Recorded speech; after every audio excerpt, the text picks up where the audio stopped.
Ken Leakenstein exclusive. Leak message from Charlie Kirk assassin. Accused shooter's politics is not what the government and media say.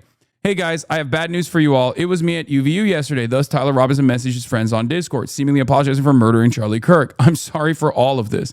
I obtained this and other Discord chats I've decided to publish. The legacy news media, as usual, refuses, along with new information I've learned about Robinson from the people who knew him best. I just saw the video. Holy shit. RIP, I guess. Bro didn't deserve to go out like that. Sad. Hey guys, I have bad news for y'all. It was me at UVU yesterday. I'm sorry for all this. I'm surrendering through a sheriff friend in a few moments. Thanks for all the good times and laughs. You've all been so amazing. Thank you all for everything. Trump and company portray the alleged Utah shooter as left-wing and liberals portray him as right-wing. The federal conclusion will inevitably be that he was a so-called nihilist violent extremist, NVE. Meanwhile, the crackdown has already begun. As I reported yesterday, the country's practically ready to go to war. It's been so terrible, and seeing it from an inside perspective is so frustrating. A friend of Robinson since middle school told me, the childhood friend who asked not to be named for fear of threats, provided me with the above non-public photo of Robinson on a camping trip, a favorite activity of his, to corroborate their relationship. I think the main thing that's caused so much confusion is that he was always generally apolitical for the most part, the friend told me. That's the big thing. He just never really talked politics, which is why it's so frustrating. The picture that emerges bears little resemblance to the media version. Robinson, I am told, though quiet, was a well-liked person with a supportive family. The friend group who he interacted with on Discord, far from some kind of militia camp or Antifa bunker it's been portrayed as, represented a range of different political views, but mostly talked video games. Yesterday, FBI Director Kash Patel said in an interview that Robinson subscribed to left-wing ideology, citing his family's remarks to the investigators. But those close to Robinson say there was a lot his family didn't know about him. Their ideas are based on someone they didn't fully understand, the childhood friend told me. Though the family was generally supportive of Robinson, a claim corroborated by his mother's Facebook account, brimming with praise for Tyler, they didn't seem to know about his relationship with a transgender person named Lance, the friend said. When I asked if his family would have been accepting, the friend replied, I don't think even Tyler knew the answer to that question, which is why he kept it so low-key between themselves. Tyler's bisexuality, the friend said, was coupled with an openness on LGBT issues. But his wasn't some cookie-cutter lefty position on every other or even most issues, his friends say. Obviously, he's okay with gay and trans people having a right to exist, but also believes in the Second Amendment, the friend said, referring to the right to bear arms. The friend described, which again, that doesn't mean that this person is not like a leftist either, for the record. These kinds of things don't immediately reveal your position, okay? Just so you understand. The friend described Robinson as a fairly typical of a young man from his age from Utah, someone who loved the outdoors, was a gamer, and into guns. To all of us, he just seemed like a simple guy who liked playing games like Sea of Thieves, Deep Rock Galactic, and Helldivers 2, loved to fish and loved to camp, the friend said. It didn't really seem like that's all he was about. Helldivers 2, Into the Unjust Deep Dive, one step closer to finding the DRG dwarves. The phrase inscribed on one of the bullet cases from the shooting, "Hey Fascist Catch," though widely reported to mean he was a man of the left, is in fact a reference to the Helldivers 2 game. The 3 arrows, initially believed by federal agents to be a reference to Antifa, is also a reference to the Helldivers. Private Discord messages shared with me by a friend of Robinson's can confirm Robinson wasn't some political martyr. A search of posts for Robinson's containing keywords like Biden and Trump turned up with just one hit each. The Trump post was a passing reference to the 2019 impeachment inquiry. The Biden one came on a day after the 2020 election, where he provided an update to another friend asking about the status of the vote count. An impeachment inquiry has been placed against Donald Trump. He could get booted out if they find he committed the shit he's accused of. Who's winning the election? You would know, one of his friends asked Tyler Robinson.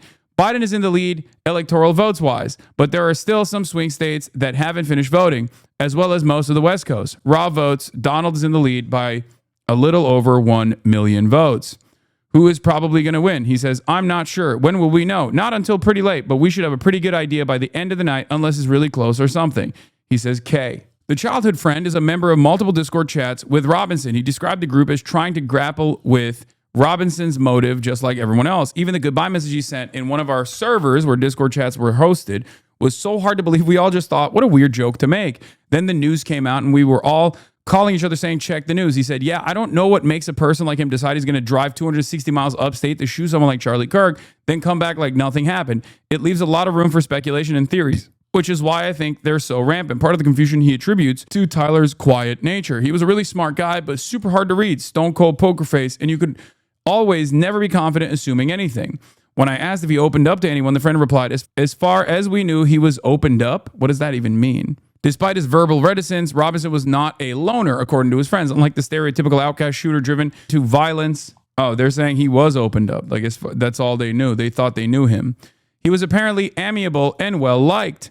Everyone who knew him liked him. Remember when I said that even on a cursory glance of the shooter's like profile, he doesn't actually fit the bill in the same way that like Luigi Mangione doesn't fit the bill of stereotypical shooters demonstrating antisocial personality disordered behavior, loners, alienated, isolated from friends and family, sometimes finding themselves deep in the precipice of like online radicalization through like Discord servers all the way to Telegram and stuff like that. This guy straight up is just like as normal as you can be, which, by the way, I think is unique when you look at the rest of the school shooters, mass shooters, people engaging in like any sort of violence like this.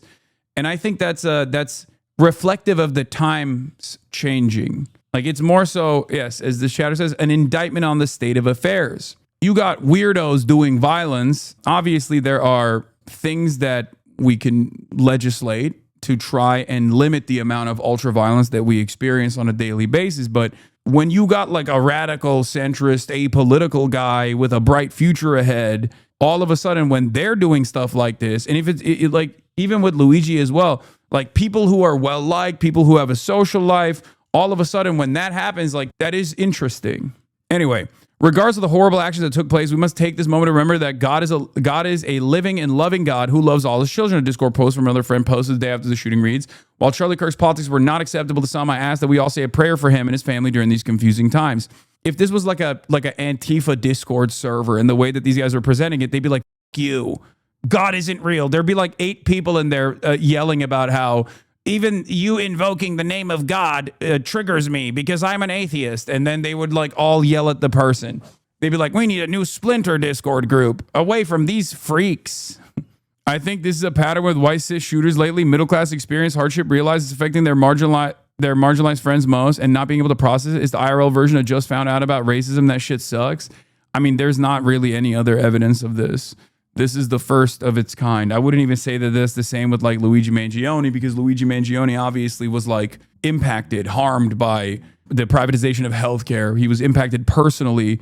And then that is the reason why he allegedly planned the shooting of UHC CEO Brian Thompson. Hey, everyone. If you have not seen the news yet, Tyler's post above, it true. He was taken into custody earlier today for the shooting of Charlie Kirk. Regardless of the horrible actions that took place, we must take this moment to remember that God is a living and loving God who loves all his children. While Charlie Kirk's politics were not acceptable to some, I asked that we all say a prayer for him and his family during these confusing times. Love you all. God bless. The last message is religious in nature, which just goes to show the apolitical nature of the server. We all have pretty differing views on politics, the friend said of the Discord post. We all just exist as friends and just play stuff.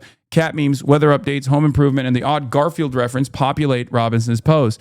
I'm going to eep pretty soon. Very eepy, he said in one post. An intentionally silly misspelling of the word sleep, a common Gen Z convention. He was bedbug general, bedbug inspector. Another John Arbuckle appears. It says gullible on the ceiling. Cat memes. Screenshot of another Discord chat where Robinson went by the username bedbudge inspector. Spring in New Hampshire. Spring in southern Utah. Had to replace a monitor that was on a wall mount. The top 2 mounting points needed to have a standoff, but the person who did the initial install didn't have them, so they just stacked like 8 washers to make a connection, lol.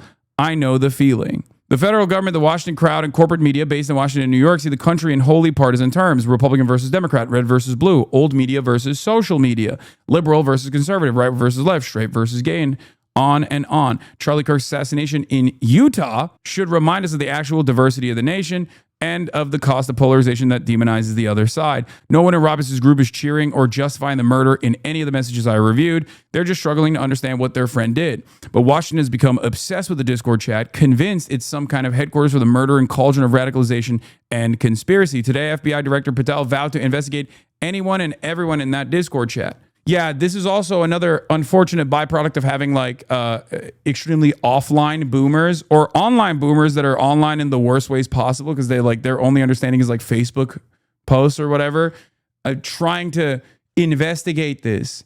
Like, it's crazy how mild this dude's Discord profile is. It is insane.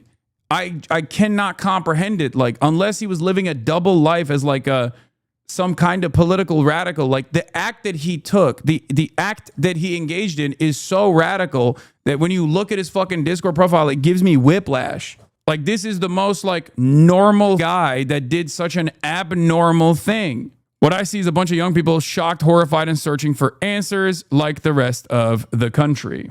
If there was at least some sort of like logical through line here with respect to this person's actions, like, or his radicalization, there's at least something you can point to about where, like how he arrived at this position, right?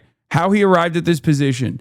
But there is nothing, it seems, at least from what we have seen from his profile, that indicates that. If you want the new messages in writing, they show it at page 8 on the indictment. Yeah, we'll take a look at the indictment. Obviously, this is what we wanted to see. Notice his bulge ovo. That's the letters on the casings. The roommate.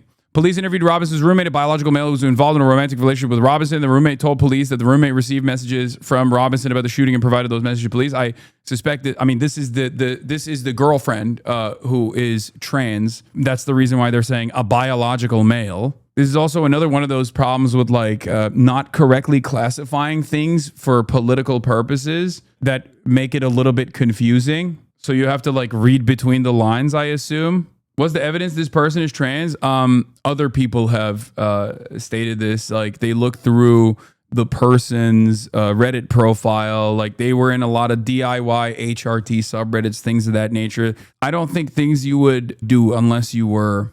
Before the roommate segment, they talked about how his family confronted him. Yeah.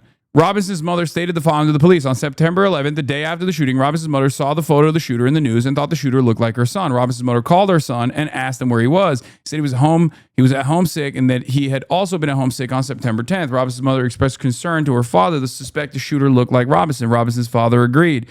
Robinson's mother explained that over the last year or so, Robinson had become more political and had started to lean more to the left, becoming more pro-gay and trans rights oriented. She stated that Robinson began to date his roommate, a biological male who was transitioning genders. This resulted in several discussions with family members. So, like, one thing you have to understand is, like, put yourself in the mindset of, like, a Mormon mom in Utah.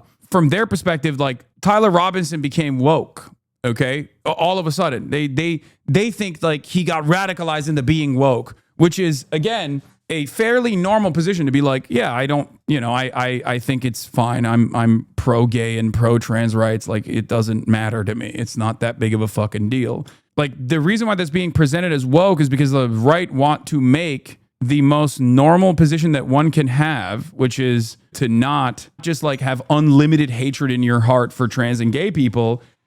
They want to present that as like a woke position. It's not a woke position. It's just like a normal position. That's it. How is having sex with a trans girl not woke? I mean, it's like asking me, how is having sex with a black girl not woke? Okay.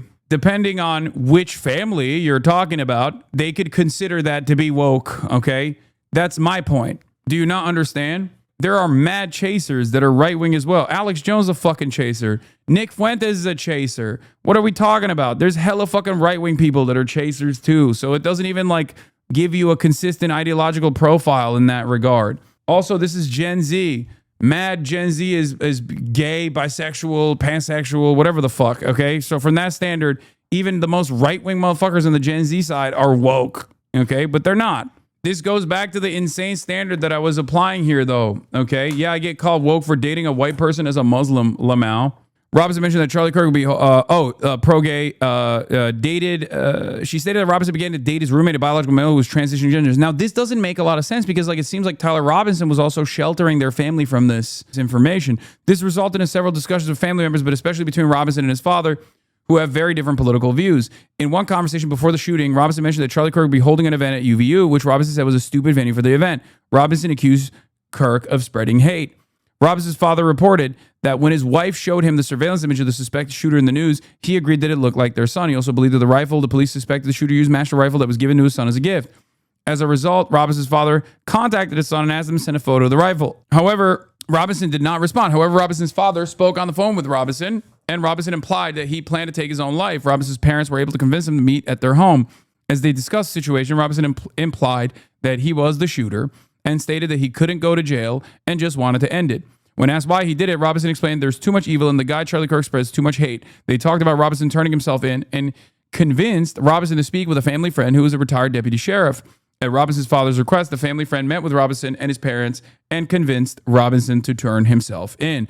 The family friend spoke to police and reported telling Robinson that it would be best if he brought all the evidence with him to the sheriff's office to avoid police having to search his parents' home. The family friend also asked Robinson if he had any clothes that were related to what he did. Robinson replied that he had disposed of the clothes in different areas. So then we get into the roommate, but the parents' suspicion is that the roommate is trans, right? Which of course corresponds to like all of the assessments made by other people about the roommate's Reddit profile, which was, definitely the profile of someone who was in the process of engaging in gender confirmation, transitioning, right? DIY HRT subreddits, things of that nature, from what I understand, according to Liv Agar's assessment. So then we get to the roommate. Police interviewed Robinson's roommate, a biological male, a trans woman, who was involved in a romantic relationship with Robinson. The roommate told police that the roommate received messages from Robinson about the shooting and provided those messages to the police. On September 10th, 2025, the roommate received a text message from Robinson which said, "Drop what you are doing, look under my keyboard." The roommate looked under the keyboard and found a note that stated, "I had the opportunity to take out Charlie Kirk and I'm going to take it." Police found a photograph of this note. Oh, that's how they found the note. So that's not even a manifesto. After reading the note, the roommate responded, "What? You're joking, right? I'm still okay, my love, but I'm stuck in Orem for a little longer yet. Shouldn't be long until I can come home, but I gotta grab my rifle still. To be honest, I had hoped to keep this secret till I died of old age. I'm sorry to involve you. You weren't the one who did it, right? I'm sorry. I'm sorry. I thought they caught the person. No, they grabbed some crazy old dude, then interrogated someone in similar clothing. I had planned to grab my rifle from the drop point shortly after, but most of that side of town got locked down. It's quiet, almost enough to get out, but there's one vehicle lingering. Why? Why did I do it? Yeah, I had enough of his hatred. Some hate can't be negotiated out. If I'm able to grab my rifle unseen, I will have left no evidence. Going to attempt to retrieve it again. Hopefully they've moved on. I haven't seen anything about them finding it. How long have you been planning this? A bit over a week, I believe. I can get close to it, but there's a squad car parked right by it. I think they already swept that spot, but I don't want to chance it. I'm wishing I had circled back and grabbed it as soon as I got my vehicle. I'm worried what my old man would do if I didn't bring back Grandpa's rifle. I don't even know if it had a serial number, but it wouldn't trace to me. I worry about prints. I had to leave it in a bush where I changed outfits. Didn't have the ability or time to bring it with. I might have to abandon it and hope they don't find prints. How the fuck will I explain it, losing it to my old man? Only thing I left was the rifle wrapped in a towel. Remember how I was engraving bullets? The fucking messages are mostly a big meme. If I see notices bulge you vu on Fox News, I might have a stroke. All right, I'm going to have to leave it. That really fucking sucks. Judging from today, I'd say Grandpa's gun does just fine. I don't know. I think that was a $2,000 scope. Robinson, delete this exchange. My dad wants photos of the rifle. He says Grandpa wants to know who has what. The feds released a photo of the rifle, and it is very unique. He's calling me right now, not answering. Since Trump got into office, my dad has been pretty diehard MAGA. I'm going to turn myself in willingly. One of my neighbors here is a deputy for the sheriff. You are all I worry about, love. I'm much more worried about you, says the roommate. Don't talk to the media, please. Don't take any interviews or make any comments. If any police ask you questions, ask for a lawyer and stay silent. Bro assassinated Charlie Kirk, but was still scared of what his dad has to say. Yeah, I mean, exactly. That gives you a little bit of the mindset of this person who, like, that in and of itself kind of feels like this dude is not this radical Antifa fucking super soldier type shit. You know what I mean? He didn't think it all the way through in a way. Bro, he literally dude, he has no OPSEC whatsoever. All of this obviously is like zero OPSEC. Not only that, but he planned it in a week, which sounds insane. In 1 week, he was like, oh shit, Charlie Kirk's coming to my neighborhood. That's terrifying. Low key. Not even low key. That is high key terrifying that like someone could just like find out that a public speaker who is a political commentator is coming to your neighborhood, and it takes 1 week for them to basically decide, I'm going to do this and I'm going to plan it out. And basically almost get away with it too. Like, it's crazy. I guess it was also understandable that he was afraid of his dad, because the reality of the matter is the gun, if he had actually gotten the gun, he could have probably told his dad like, oh no, I have the gun right here. You know what I mean? So considering that his family turned him in, he wasn't wrong to be worried about that part. It wasn't even his neighborhood. It was like 200 plus miles away. I know. But like their state. Count 6 is him telling his roommate to listen to her rights and ask for a lawyer. Yeah. His prefrontal cortex won't be fully developed for 2 more years. Planning, decision-making, self-awareness, risk assessment. Witness tampering pertains to Robinson's statement to his roommate, telling the roommate, if any police ask you questions, ask for a lawyer and stay silent. I don't know if that's technically witness tampering, the deletion of the text message, like the demands for deletion of the text message does make sense as witness tampering. That is absolutely witness tampering. It's interesting because when you look at the charges and you look at all the evidence that has been presented thus far, I don't know how the fucking right wingers are going to operate here, but like the trans person is like low key a hero in this story, like one of the good people in the story, even from the right wing assessment, right? That hasn't stopped people from obviously saying like this is Trantifa. You have no idea if the boyfriend was involved or not, Lamau. Wait, what? The boyfriend? You mean the trans girlfriend? The evidence that we just read shows that not only was this person cooperating with law enforcement, but like the evidence itself that they have on hand shows that they were not fucking involved. I love this guy, man. I love conservatives. This is what I mean. It can't be the white boy that did it. Must have been the trans person. Yeah, but the left does the same thing. What do you mean? Sorry, but I don't believe their evidence. Okay, fine. Fair. ACP. Was he an ACP member, Jackson, Hinkle, and Haas? No, I don't think he was an ACP member. I don't think this dude is even like anything but... This dude didn't even vote for the Democrats, man. It shouldn't be that hard for men... God. If you're in this community, I understand why. It's hard for you to comprehend if you're in a fucking highly politicized community such as this one, for you to go, there is no way this person has like... no decipherable political tendency, no ideological tendency, no ideological leaning. I know, okay? I understand that because you are insanely political. But what you have to realize is the overwhelming majority of people in this country do not have the same kind of perspective that you do. They don't know anything. They don't care about anything. Some hate cannot be negotiated will absolutely be used to demonize trans ideology. I mean, I think that's a constant no matter what.